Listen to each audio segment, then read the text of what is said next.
Hi everyone, welcome to Wandering DMs. I'm Paul. And I'm Dan, and on this episode of Wandering DMs, we'll be giving you help if you're lost in a maze of twisty little passages all alike. Is it fair to spring that on your poor D&D players? Remember, not all who wander are lost. All that and more today on Wandering DMs. Before we get into that, I will remind everyone, as always, that at the end of our show, we will be hosting our after-party chat on our Discord server. That's a live video chat with the two of us and any of our patrons who wish to show up. You can join in by joining our Patreon at patreon.com/wanderingdms. We'll look to see you there. So mazes, it's one of these things that somebody else had to point out to me would make an interesting topic, because as usual, I'm like so close to it, I wouldn't even think of this as something to discuss. But as some of you know, I'm playing through the AD&D Pool of Radiance game Thursday nights on Games from the Elder Times. And the game sort of starts. It starts with a maze in the slums is the very first thing you go into. And it ends with what I'm currently spending week after week trying to get through, with this very intricate giant poison garden maze in the final castle. And it's guarded by apparently endless patrols of hill giants and poisonous giant snakes. And it's a bunch of twisty little passages and goes on for blocks and blocks. And it also has teleporters, which I ran into. I didn't discover for an exceedingly long time, apparently. So, Dan, we had some discussion mentioning about whether that's good now. We were talking just before the show about your experience with Pool of Radiance, and I was originally saying that there are only two mazes in it, because of course there's the pyramid, which is not only a maze, but it is full of teleporters, and Yes. it's and specifically, like, they turn off the overhead map, right? They turn off the overhead map, so all you have to go by is the 3D view, and you basically have to sit there with graph paper and draw it out yourself. And that's similar to the section you're in right now, which is even more maze-like, because it's a classic hedge maze, right? It's like you're in a hedge maze, right? But now I'm remembering, actually, you mentioned the slums. I totally forgot, actually, there's a section in the south end of the slums where they also turn, right? Yeah, I can't remember what that was called, the Rope Guild or something like that, right? And then there's a small section, but it's definitely there. And so clearly they were leaning into in order for this to feel like D&D, we have to have a section where the player is required to get out their graph paper and figure out the layout.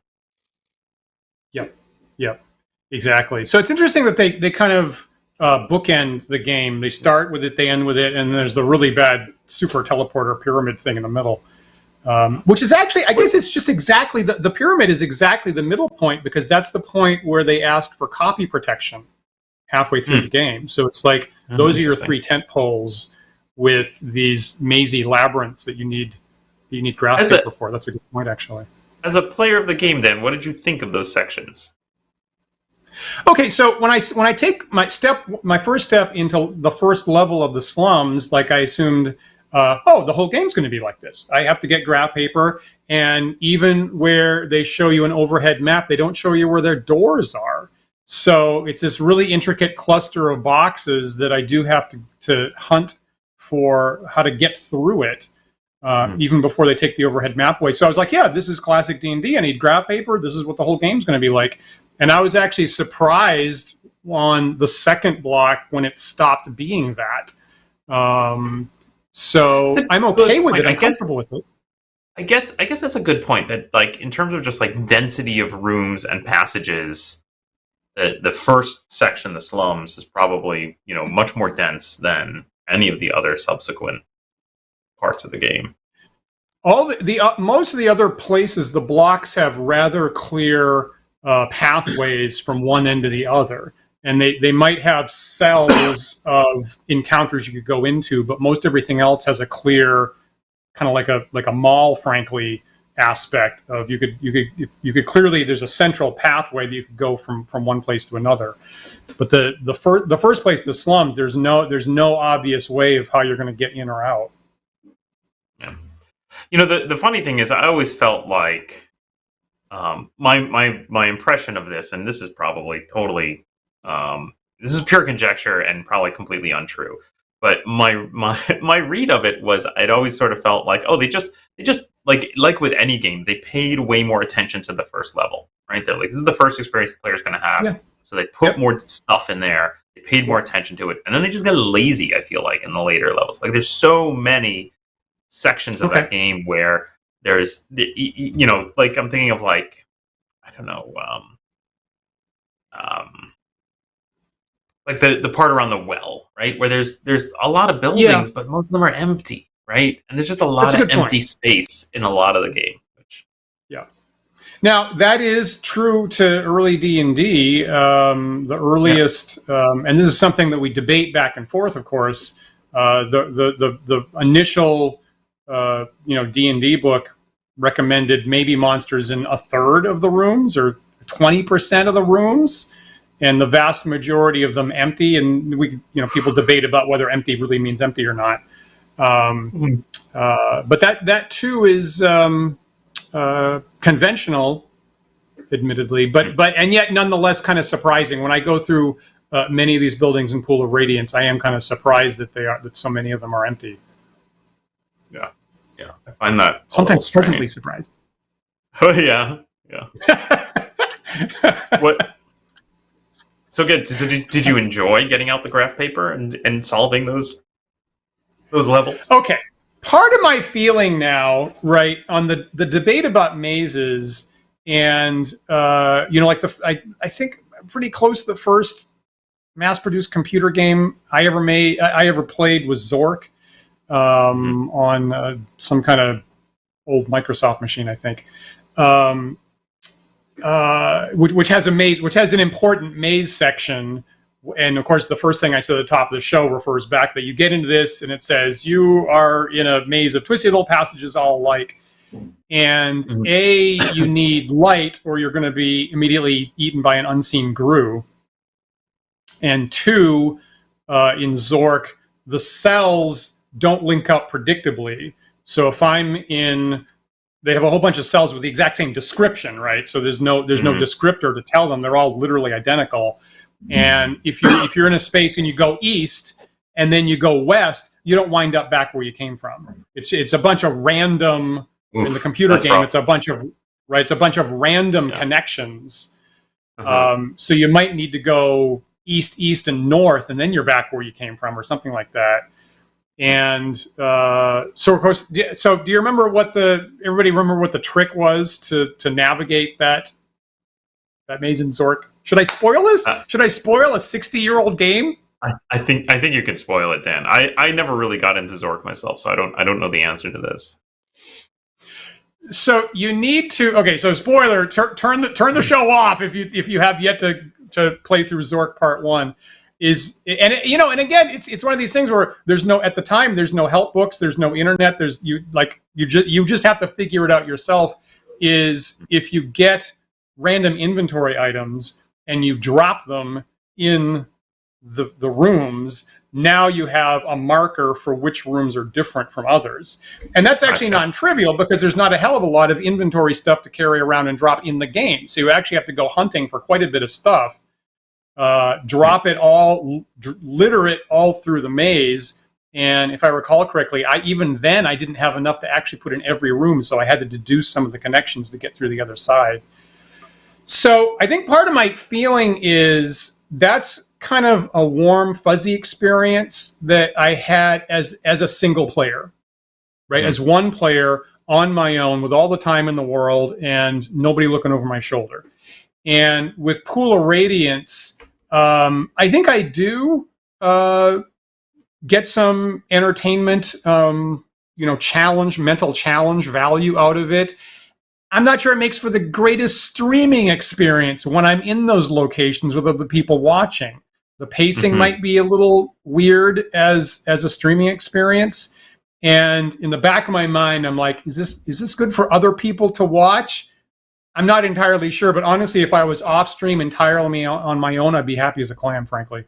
Yeah. Now, there's an interesting parallel there to how this works at the table in a D&D game, right? Because I think like many puzzles, and we talked about this in puzzles, and we probably talked about this in the mapping episode, that, you've usually got one player who's nominated mapper, right? They've got their graph paper out and they're drawing. And so most of that, especially when it's like, when there's not things to interpret, right? There's not set dressing or puzzles or room contents or monsters to fight or whatever, then it just becomes a back and forth between the DM and the mapper, and everyone else is kind of passive, which I think is a problem. I think that's a problem in the game. I do like the mapping moments when the players have explored the majority of the space, and then now let's put the map in the middle of the table and let's all pore over it and try to figure out the secrets, right? Like, okay, we've heard that this thing exists somewhere in this level and we haven't found it. Let's look for gaps and let's figure out where maybe secret doors are. Let's make some conjecture about the contents of the rooms and why it was laid out this way. That I enjoy. But I would say just the straightforward, like, come to another, four-way intersection. You can go left, right, or up. Left, right, or forward. Maybe up. Yeah, maybe up, depending on. Yeah. I'm literally visualizing the graph paper in my head as I'm trying to describe this. Right? Yeah. I think that too much of that gets tedious very quickly.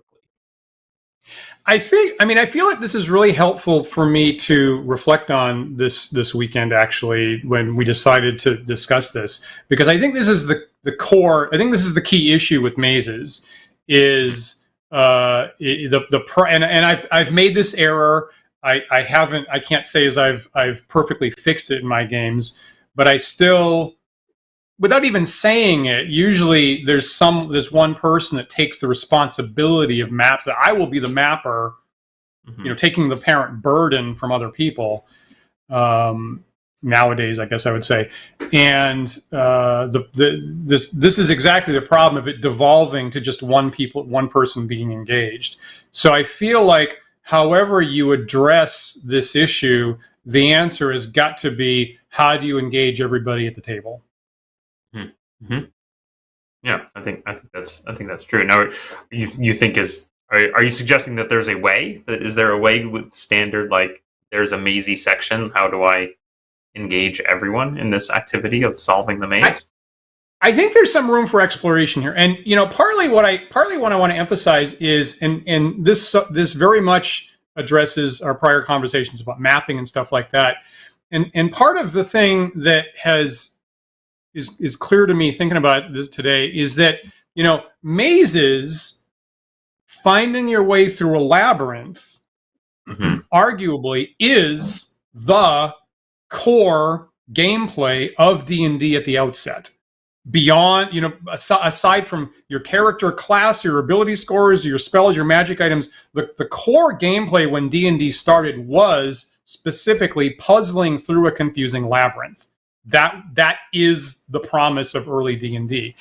And I've seen someone like Mike Mornard, who was a player who played both in Gary Gygax's Greyhawk game and Dave Arneson's Blackmore game, recollecting fondly that his early games with Gary, of course, is the DM is verbally describing stuff and the players are mapping, is all of the players, according to Mornard's recollection, are crouched eagerly around the table, around the map collectively, and they are sweating bullets, and they are laser focused, and they are super intense, and they're all sweating bullets at the prospect of getting the map slightly wrong, going down like the wrong passageway, getting into a dead end, and getting trapped by wandering monsters. That was the gameplay. And so to someone like to Mr. Mornard, as the game kind of moves away from that, he feels a huge loss. He feels a huge loss that he's never been so engaged in a role-playing game as this. We must pay attention together and puzzle out this labyrinth, or we're going to die. That's what D&D is to those early players. So according to those recollections, that was the very essence of D&D, is to be collectively trying to puzzle your way through a labyrinth. Maybe we can bring that back. I definitely agree with.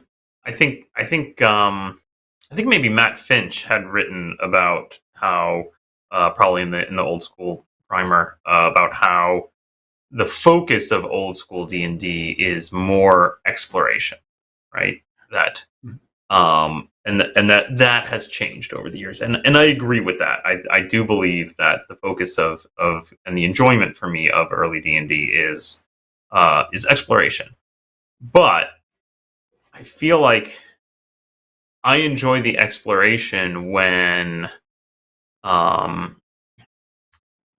there's conjecture about the location, right? And I don't like it when it's just twisted passages that all look alike, right? Like that becomes tedious to me.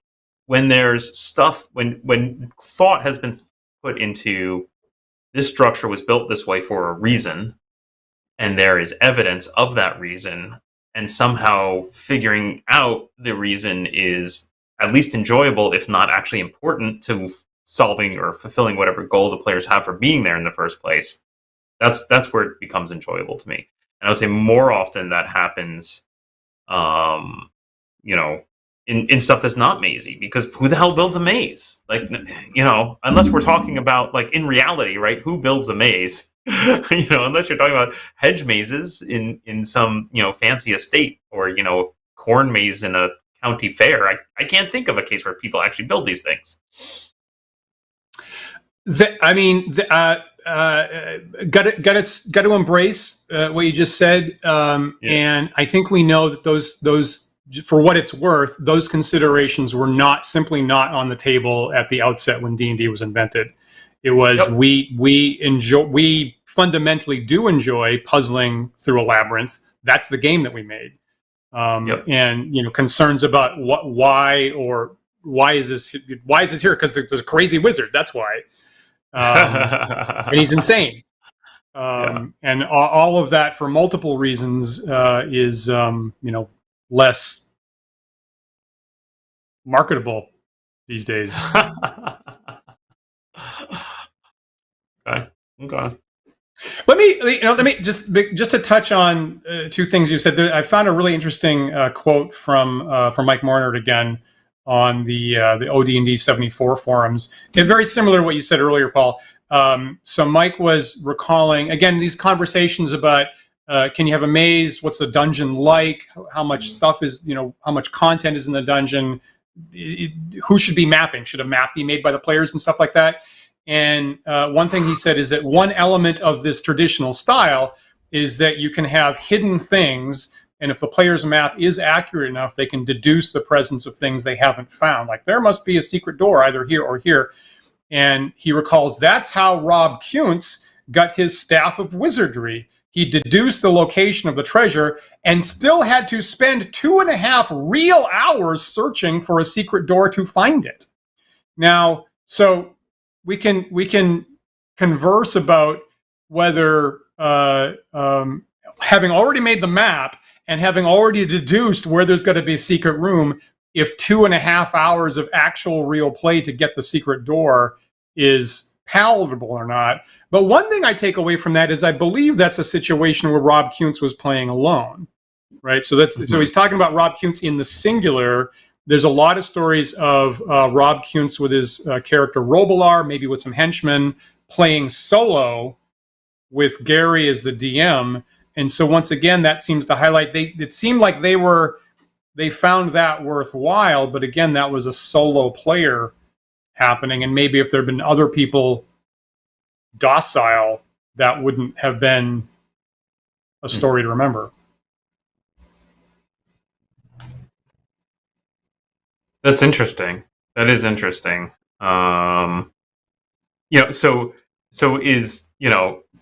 Is the thrust here that basically this focus on mazes exists specifically to entertain Mike Mornard? Is that what we're saying? Or Rob Kuntz. Or Rob Kuntz. Sorry.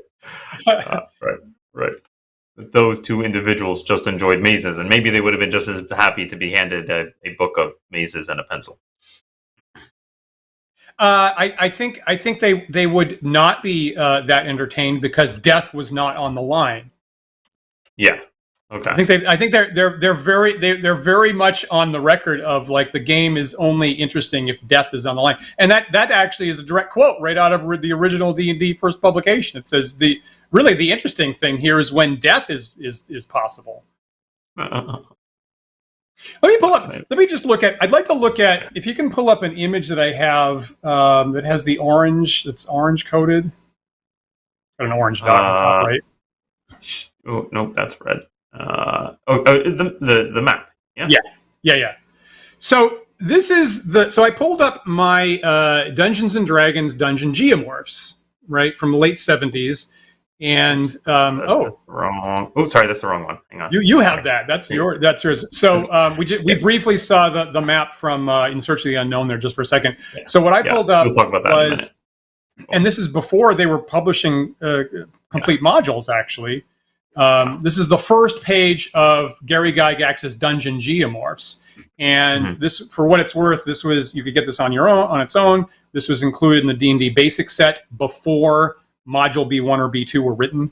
And so this provides you an example, and you could cut it out, you could chop it up, you could add doors, you could subtract passageways of what a dungeon should look like. And specifically, this is the basic dungeon set. This is the basic dungeon set of what you would expect to see on the first or second or third level of your dungeon. This is a normal dungeon setup, and it looks a lot like we know his Greyhawk dungeon first level looks like. It looks a lot like Expedition to the Buried Peaks, things like that. Looks a lot like In Search of the Unknown. And, I mean, it's just a basic dungeon. It's basically a maze. I mean, more or less, we can agree it's effectively, the default is effectively a mazy labyrinth. And most of the early dungeons from those guys all look like this. So it's interesting that that's kind of that's your default expectation.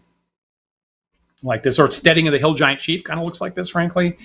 There is a bit whereby there tends to be, and I tend to think of this as a little bit like a mall, is there tends to be some rather significant long corridors, right? Usually kind of through the middle of each map, there's like a really long corridor that would allow you to navigate around pretty freely. And then you have these cells of shops that you can decide to go into along the way, more or less. So on the one hand, there's actually quite a bit of freedom of movement if you find the right main passageways. And then a lot of encounter areas that you could decide to deal with, or you could decide to just bypass, which arguably makes for some interesting, play choices about where and when the players interact with your dungeon.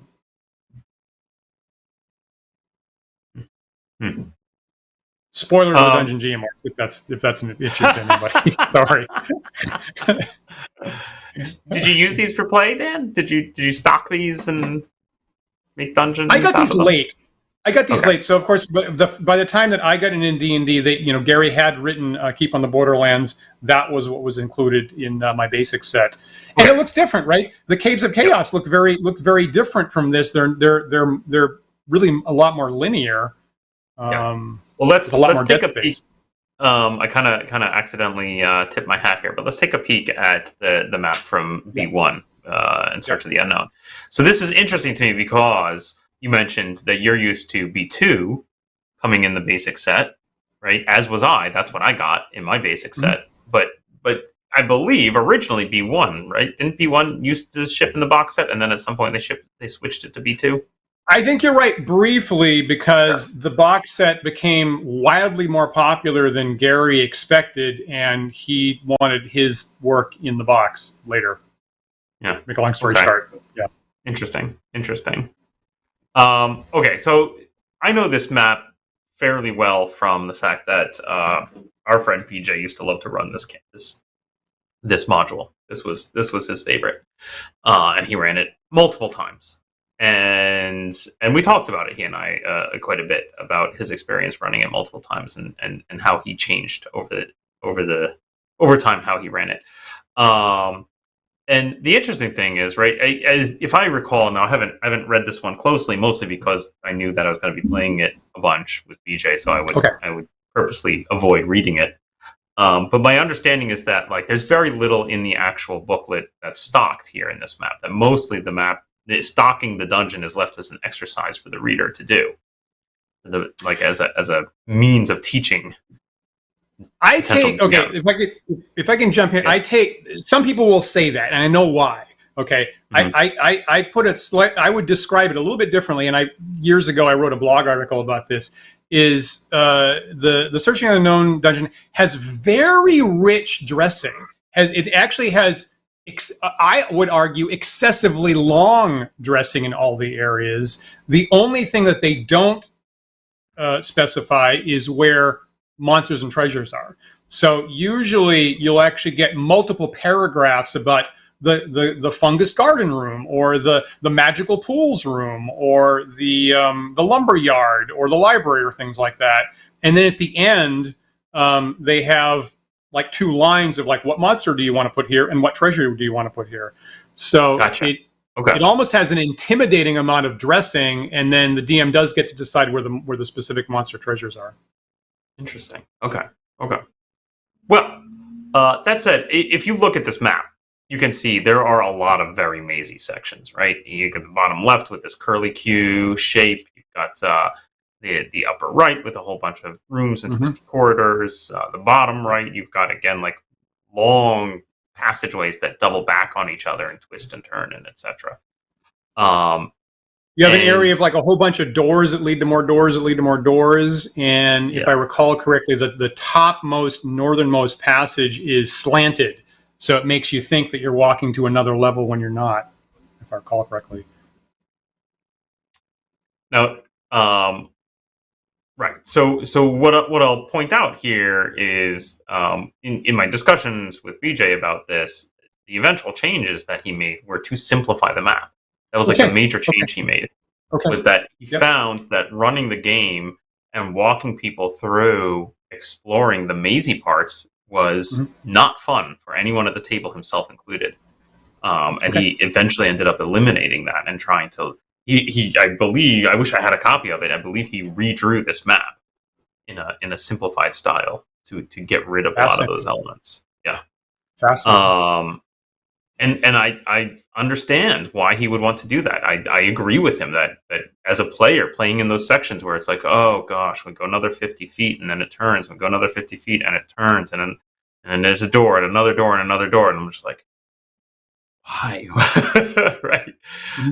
And it's interesting to me that then this got replaced, right? This got replaced in the box set. Now, okay, I hadn't thought of the notion that it was replaced just so that Gary could get a byline.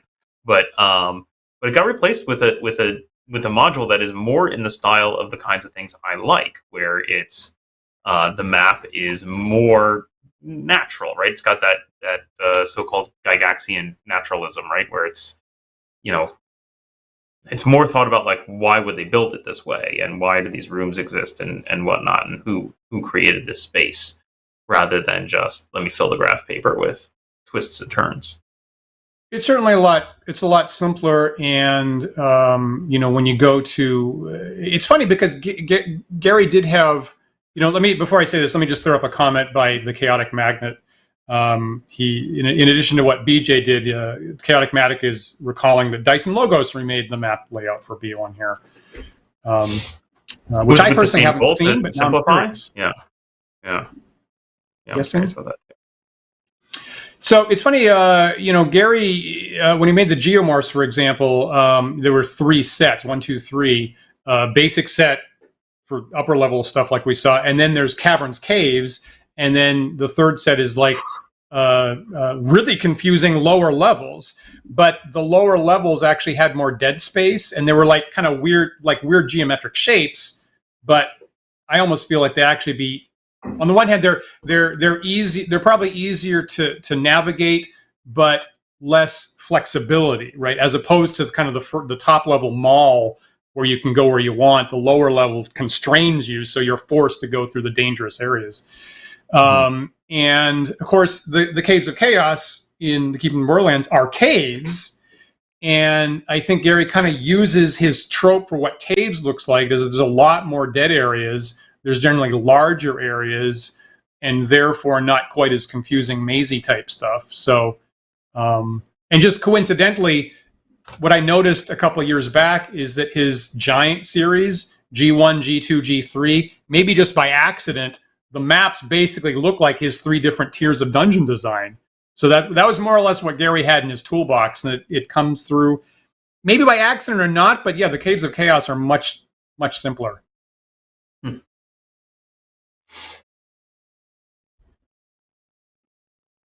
And most of his later dungeons were too. So is this not an argument for eliminating maces? There's my synopsis. It's not insane. Yeah. It's not insane. Before we commit to that, I would like to look at. So I have a piece of text. It's got a yellow bullet on it, and this is from Original D&D, first publication. This is basically the DM's little booklet on a section on tricks and traps.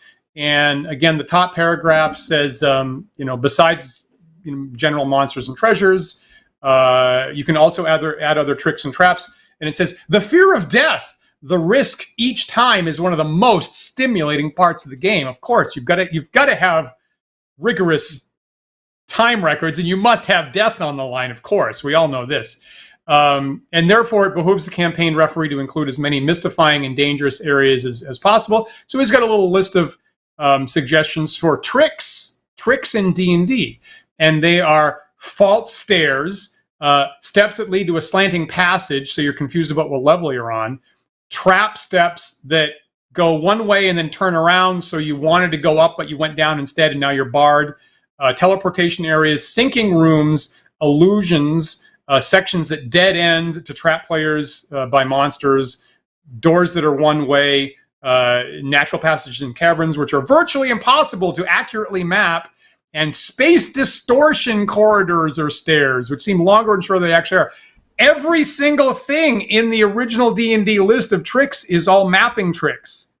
The only thing on his mind, the only thing on the designer's mind as far as tricks in D&D is all mazy mapping confusion things to confuse the mapper. That's it. I mean, it's worth pointing out that this is map. Yeah, it's worth pointing out that that's sort of like the major innovation of this game when you compare it to like other board games on the market at the time, right? They're talking about, I think the first thing that comes up is there's no board, right? It's all in your imagination, right? And how is it all in your imagination? Because, the DM has an image of a thing that they're trying to describe using words that the player then has to retranscribe back into an image. Yep. And I will also say that, there were a number of years at the outset where the idea of pre-published modules was either unthinkable or anathema. They couldn't imagine someone wanting to not make their own custom dungeon. And when we finally got modules, sometimes I fear that the designers were jaded at that point. They'd already spent years playing every single night of labyrinth games, of smart players getting better, and the DM having to throw more and more complicated complications to challenge their players. And then when we finally get like your beginner dungeon, they're already jaded by all this stuff, and you just get the full-on PhD level challenge, even in your beginning dungeons. Like I'll note that, and this is something that actually does bother me a little bit. In this list we're looking at right now, the bottom last one, which presumably is like the most complicated one, is space distortion corridors that seem longer or shorter than they actually are.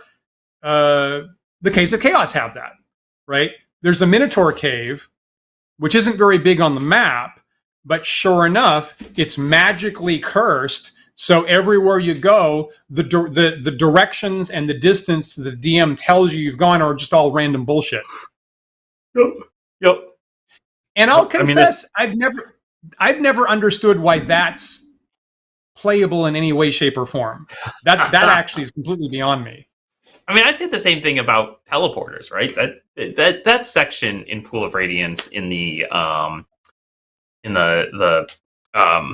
pyramid drove me insane. I mean, that is a break point for me in that game. That is a point where I'm going to go, I just don't play this anymore. No thanks. Teleporters are amazingly tough, right? I would, in my list of like things that make mapping complicated, like teleporters would be number 2 worst, and then this just random bullshit for orientation is the top hard one. At least with the teleporters, like they usually, and this doesn't actually happen in the pyramids, but they usually go to the same place, and the place that it sends you to, the geography itself doesn't change. So like in the pyramid maze, I was able to jigsaw puzzle it back together. I could, like when I was going through it in Pool of Radiance, I could go, well, it's probably sitting in one block of territory. The blocks are all 16 by 16. I can go through this little place and that jigsaws together. I bet it's over here. And I bet I'm going to have to teleport to a room that's like 5 by 6 because that's the space that's left over. And so I could make the pyramid maze. It was very hard, but I could make it playable because at least I was getting legitimate information about whether I was going north or south once I got to a place.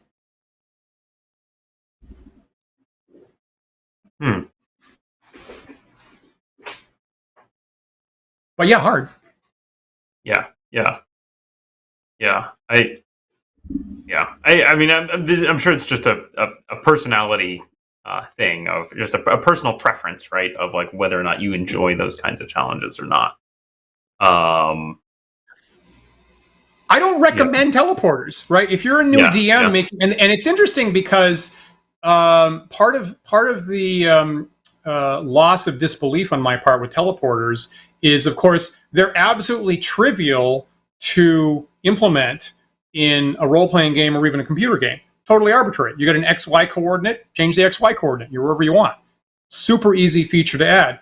In reality, mind-bogglingly in violation of all principles of physics. Right? So to my mind, it would take the top level, right? It would take an immense amount of magical might in order to create this. And to me, it feels like a little bit lazy design, frankly. And I'm not entirely sure I've ever put a teleporter in my own dungeons. I kind of don't like them. I mean, I can make them again as a player. I can fight through it, but I don't recommend it in dungeons, frankly. I will say, let's see. I have one good teleporter story, which comes from running Stonehell, and in Stonehell, it's not. I don't believe that the teleporter is placed there specifically to confound or make it. It's not like a whoops. I just happened to walk through this space in this random hallway, and now I'm somewhere else. I think it was specifically like the hallway dead ends. There's a rune carved on the wall, and you have to touch it, and touching it activates the teleporter, and you go somewhere else, right? It just takes you to another part of the dungeon. Now, I had a group playing through that, and somebody touches it, they disappear, and the whole party goes, crap, right? Because now they're thinking, okay, well, either that character is lost, and that sucks, and like that player is just gonna have to sit out, or we all have to follow. Right, and we all have to potentially get lost or die, because who knows? Who knows what happened to that person? Maybe might be a sphere of annihilation. Might be a sphere of annihilation. Right. And so the group discusses it, and they decide eventually, okay, we're all going to go through. We're just, we're all in this together. We're going to figure it out. And one by one, they each touch the rune and disappear until it gets to the very last player, who's playing like a level 2 magic user. He walks up to it and he goes, "Nope. I'm not doing it. I'm leaving. No thanks."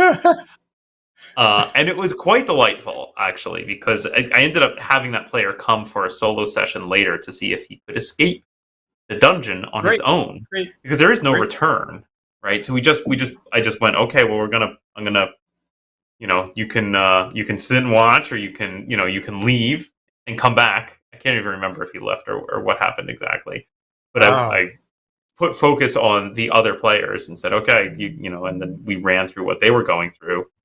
And then later I had a one-on-one session with him about what happened to his character. And the outcome was delightful. And then there was a even more delightful moment when the rest of the party tries to find him. That's great. Yeah, so it was very good. Yeah, I guess I'll summarize it with the next time that the whole group was gathered together, he had a new character, and his new character's goal was to find his old character. Great. So Great. It was really nice. Really nice. While we're swapping war stories, can I tell my rap and ethics story? Yeah. Okay, Because that's very pertinent, right? Because that's Maze. This is how it came up on Thursday, frankly, as I was remembering this, is some number of years ago, before we started the channel here, we had a long weekend where I was running our friends through Rap and Ethic. Paul was a player, and specifically Paul took the mapper role. And as you wander on Rap and Ethic, and again, there's a couple spoilers here, so apologies for that. Not huge ones, frankly, for a couple of reasons. Level 6 is called the maze. Okay, so you get to level 6A, I believe it's called the maze, and level 6 and level 7. Level 7, I think, has some Minotaur King on it. They both have maps, and then there's a passageway, and then there's a place where it just gets fuzzy, and the map either just has like a question mark on it, or just like just a blank space with not even any grid on it. And there's probably about a dozen of these places, and that refers you in the text to here's a mazy section. Here's a mazy section, and it recommends. It says, "Well, we're going to give you some samples. We're giving you some samples of what the maze could look like, but we encourage the DM to customize the mazy, confusing section, and you should have secret sliding doors, and it should change behind the players, and they shouldn't be able to map it." And it says, you can have a lot of fun. You can have a lot of fun screwing with your players. So DMs, go to town, do what you want. Now, at the time, I am playing with the 2012, and again, Rap and Ethics, made by Bill Webb and Clark Peterson and friends. And so I'm using the 2012 Swords and Wizardry product that itself is largely based on the 2006 Rap and Ethic Reloaded, with different stats thrown in for Swords and Wizardry, this 2012. And so, led by Paul, players get here, and I turn to, I'm like, I don't have time to make ad lib a maze right now. So I turn to sample maze number 1, and I'm going to do that. And Paul, if we could take a look at that, if you bring up the green bullet image. So here's sample maze number 1. Mm-hmm. Mm-hmm. And I remember the party going in the top there, and there's the first branch, and Paul is very carefully, you'd say, okay, so I can go 10 feet south, or I guess I can go 60 feet to the east, right? And off we go. And I'm sure Paul had no idea that it was going to be this complicated and long for map number 1 out of 12. And I, bad on me, I couldn't anticipate how long this was going to take. And somehow at the time I was blind to, I'm going to be interacting solely with Paul, and everybody else is going to be waiting around for some resolution to this. But, I the first time through, I totally went right at it, and as written, as usual, which is probably my major flaw. And I think that, maybe you remember what happened later. I think, on the second go through, I think I might have started hand waving it, possibly. I don't know how long it took the first time. It probably took at least an hour and a half, right? I seem to recall this was over a long weekend, right? It was probably it was one of my birthdays, right? So it was a long weekend, a bunch of players all gathered together, and I feel like the first time you ran it was the evening or something. So we all had time to sleep on it, or had a break, or had a meal or something, and there was discussion about what did we think of that, right? And I think universally the feedback was that sucked. I'm sure that you then rolled with that and then kind of said, okay, well, here's consolation. We're just gonna hand wave some of this and just say okay, eventually you figure out your way through. It takes this much. This is an interesting aspect of late era Dan that I could at least I could spend between 2 and 4 hours on this, and then listen to my players at dinner, and then actually respond and change what was happening. because early edition Dan wouldn't have done that. But I think I started hand waving it and saying this is going to take a certain number of wandering monster checks to get through, I think is what I was doing. And that's how we played it at least the rest of the weekend. Now, fast forward some number of years, and I get my hands on the first publication of Rappanathic, which was 2001, right, when Necromancer Games was first founded, and we're in the third edition D&D D20 system era, and this is the first time that you could actually put D&D on your third-party product. And, of course, Bill Webb jumped at that possibility. And what I discovered, this is totally reverse temporal order, but what I discovered in the first version of Rappanathic is, could you pull up the blue bullet text? Got some highlight text there. Okay, so here is the original, and it's pretty similar with a couple of changes. The original description for this, the book doesn't have any samples. Doesn't have any sample mazes. What it says is actual maze descriptions are left to the DM. DMs should improvise or alter each section to frustrate and bewilder their PCs. To provide a sufficient level of difficulty, require an hour of game time per section to locate the exit. Jeez. The maze affords DMs a rare opportunity to toy players have fun. So basically, in original D&D, right, if the point is to require an hour of game time per section, that means roll 6 wandering monsters, and you'll probably have one. That's what the mazes are supposed to be, basically. 6 rolls for a wandering monster and probably getting one. And that's ultimately what I wound up doing, right? And I'm like, well, they should have just told me that.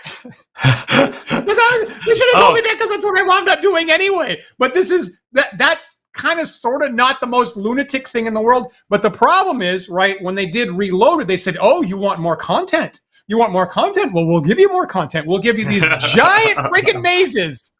We'll give you these giant endless mazes. And no, Bill Webb didn't play like that. He didn't play through those mazes, but he got somebody to make additional content, and you get these giant, endless friggin' mazes.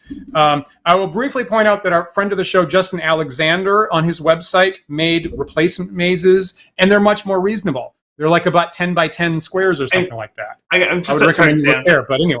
I'm reading this text here, and I have to say, like, my first instinct there of requiring an hour of game time, I thought it was talking about like an hour of like real playtime of like an hour of our actual time must be spent dealing with this. And then I was going to say, God, no, please. But I can see that maybe you're talking about like an hour of in-world of fiction time, right? That's what I'm taking it as. Yeah. I mean, well, maybe I'm wrong about that. Maybe you meant real game time and not in-game time. Well, the next sentence then but I'll say that the sample mazes we got took way longer than an hour to play through. I'll say that. Yeah. And the very next sentence says that PC's attempts to retrace their steps prove futile, and the shifting nature of the maze prohibits classical means of maze solving. So, like, yeah, it clearly is saying that, like, you know, the maze is going to be different and is that what they're going at with these samples? Is that, like, the next time we enter, it should be a totally different maze? That's rough. That is rough. And it's like all up above. I mean, I'm not even sure. So on the one hand, this text here says you just can't interact with it in any rational way. And on the other hand, this text has a lot of detail about how that happens, because further up above, it says all shifting, sliding walls move every time a door is opened. The doors are magically constructed, so only one door per room may be open at a time. And the DMs should intentionally give PCs wrong directions. That is, left becomes right at all times, which is again similar to that he's talking about spending an actual hour of playtime, because, like, what's the point of, how is this an opportunity to toy with the players? It's not really an opportunity to toy with the players if you're saying, I'm just going to roll 6 dice and give you that many wandering monsters and then we're done and you find the exit, right? That's not really toying with the players. Toying with the players is this, what he talks about, of saying that, that you should shift which way is left and right, right? Intentionally give PCs wrong directions. Clearly, it sounds like you're just driving stuff, and you're just and that maybe makes sense about how you're ad-libbing this, because you're ad-libbing a nonsensical maze that can't even be mapped. So you could just ad-lib it by So that's where you're toying with players, right? You're just giving them wrong information and making the mapper incredibly frustrated, right? Because they're going, this section doesn't make any sense. Right. Right. That's crazy. Right. That's tough. And as usual, if I get a product, my personal default is to just trust it. My default is to trust that it's put together reasonably. And I over my time, I have repeatedly run my head directly into a brick wall of something that wasn't play tested, wasn't really well thought out, and this was one of these horrible accidents. Yeah, I don't object to the idea of a dungeon including a section where there is a weird magical maze that is very difficult to get through. Mm-hmm. I just feel like what needs to happen is that the DM just needs to describe that in words to the players. You enter an area where the walls seem to shift and directions turn, and you quickly get lost in this horrible, horrible maze. And then have a mechanic for how do they get out, right? Oh, how do we get out? Okay, I don't know, roll these dice or whatever, or something, or it takes this much time. Right, and that's a really interesting exercise in sort of stake setting, right? I'm going to roll this die, and it's going to determine how much in-game time it takes you to solve this maze. We're not going to actually spend time frustrating you. Yep. Now, I will, before our time runs out, I'll say that on good surprises that I've had, one thing that I was very pleasantly surprised by, and I haven't done a lot of campaign play on Roll20, right? So now we have, obviously, virtual tabletops and things like that. And so I was, for some of our friends, running a pre-made dungeon, actually by Rob Kuntz, as a matter of fact. And they weren't actively mapping at the time, but this got my mind thing, is I was revealing little parts of the dungeon on Roll20, and all of a sudden, whereas normally our friend Max actually takes over mapping duties for that group, all of a sudden, accidentally, without me saying anything, everyone was engaged with the map. And everybody involved was making annotations on it. They were annotating, oh, there's a carpet here, and there's a little thing not on the map here, and annotating where they found a monster or a person or a trap or something like that. And just accidentally, the fact that the interface to the map was available to everybody, people that had never been engaged in mapping in our games were suddenly very, very engaged with adding extra detail to our maps. So I haven't had an opportunity to execute on this, but I feel it at least opens the door to, again, this main issue of how do you make what you're doing engaging for everybody. Maybe you could use something like Roll20, have the fundamental interface be that the players are mapping, but now everybody's engaged with it. Everybody's conversing about it. What I found very briefly was that people were engaged with that activity. Just by the fact that everybody could see it. I've not really been able to replicate this since we played the birthday game that got streamed, but anybody who watched that stream will note that what I was doing is I had a projector that was projecting the map onto the table, and I was slowly revealing sections of it. But there were many maps, right? There are many levels to the thing we're playing. And so after you left the section, I just removed that from the table and it was gone. So there was still mapping to be done, in as much as I believe, Dan, you were the mapper in that game, and you were transcribing what you saw. And it was mostly accurate, right? It was every now and then there was a little error here or there just because of timing or mistake or what have you. But I found that really satisfying, because then you still created the artifacts of the maps, and then later in the game, when you were trying to figure out, okay, well, there's clearly a hidden level somewhere, this thing that we can't find must be here somewhere, and you would get out all the maps, and the whole table again would pour over all the maps and look at them. And I was very pleased with that, because I was like, yeah, I'm not gonna sit here and flip things on the projector for you, but you created actual physical maps, and that was delightful. So I really like that sort of combo of something like Roll20 or Projector or whatever that's revealing stuff, but it is ephemeral, right? It is, and as DM, I'm going to remove this from in front of you at an arbitrary time. So if you want a record of it, you're going to have to draw that. It worked well. It worked super well. People haven't seen our Dyson's Logos game, they should watch that, because it works really well. Yeah. This is very early in our streaming career, so I will warn everybody, as I always do, that the first one or two episodes have some audio issues. Apologies. We figured it out eventually, but sorry. We did, like everything. Everything. Yeah. And this, I think there was a question earlier in the chat about like how would you do this with miniatures? How would you do a maze with miniatures? And I think like that's the answer for me is, if I was using miniatures in play, yeah, I would figure out a way to kind of reveal bit by bit, and then just say if you want to transcribe this, transcribe it. But then I'm never gonna draw the whole maze in front of you, and I'm never, I'm gonna give you little pieces, and I'm gonna erase and redraw. If you have something to do that with, and obviously you had this really elaborate projector set up at the time, it works well. It actually does work well. You could like I said, like you could do this with like your standard wet erase grid battle map. Agreed. Right? Would have worked just as easily, I think. Yep. Not as easily. I even hear. I think that Arneson did it that way. Is you'd explore, and then he actually would draw, I guess, on a hex map, particular encounters, and then erase them. So that's a clear core possibility. I like that. I like that method. We are just about out of time here, Dan. Any final thoughts on mazes? I think that right off the bat, right, we knew that the mistake that I made in the past is whatever you're doing, everybody at the table has to be engaged. So I think I want to still keep exploring, Theses and the Minotaurs, right, in our core in our mythology. So I think I want to keep exploring the possibility of mazes, but I would start small. I wouldn't have a giant elaborate labyrinth. I'd have kind of maybe a small place and a specific treasure you're trying to get on the other side, see how my players interact with it, and find some way to have everybody engage with it, not just one player. So that could be a big whiteboard. That could be, and I was thinking, one of our commenters right here, Josh, was saying, get a really big sheet of paper. Like have the map, just get a really big sheet of paper and have the map on that, so everybody can see it. It seems like a strong possibility. Or virtual tabletop and have everybody see it all at once. And I think that being mindful about that might make it something.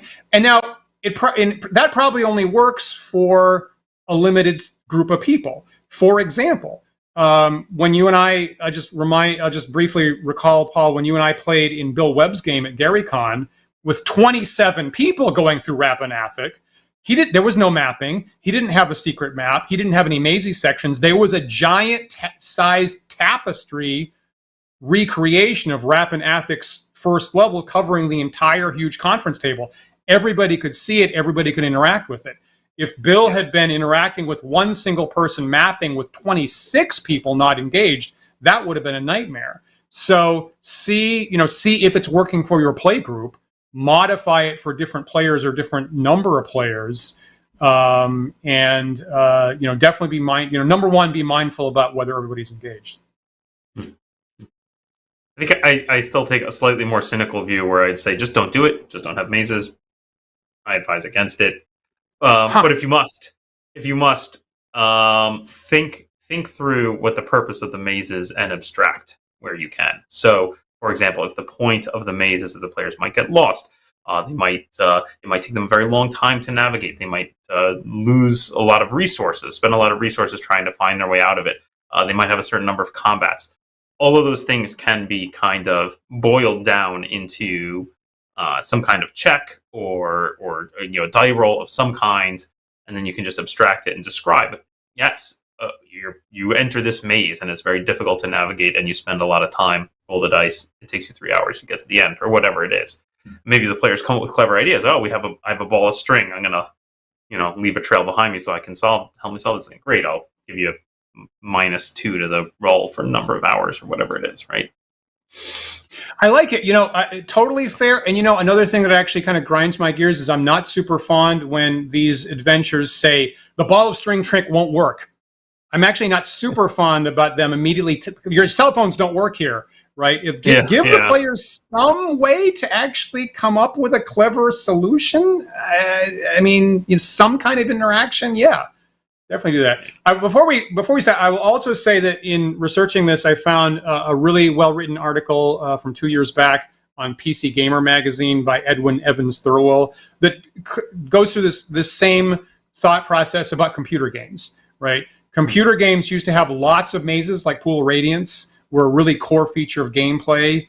in Pac-Man or other games. Arguably the first-person shooter was a game called Maze in 1974, and again, kind of fallen out of favor, kind of frowned on. So go read that article and see kind of the legacy of, for all the same reasons, frankly, why mazes have gone away from both our game form and computer games. Viewers, if you have some thoughts on use of mazes in D&D, other ideas of how to make it work, or specific cases, any games, any modules you can think of that have a maze that you really like, that you thought worked really well, or anecdotes about your players going through such a maze, please leave us some comments here in the YouTube video, and we'll be happy to read them and maybe incorporate that into a future discussion.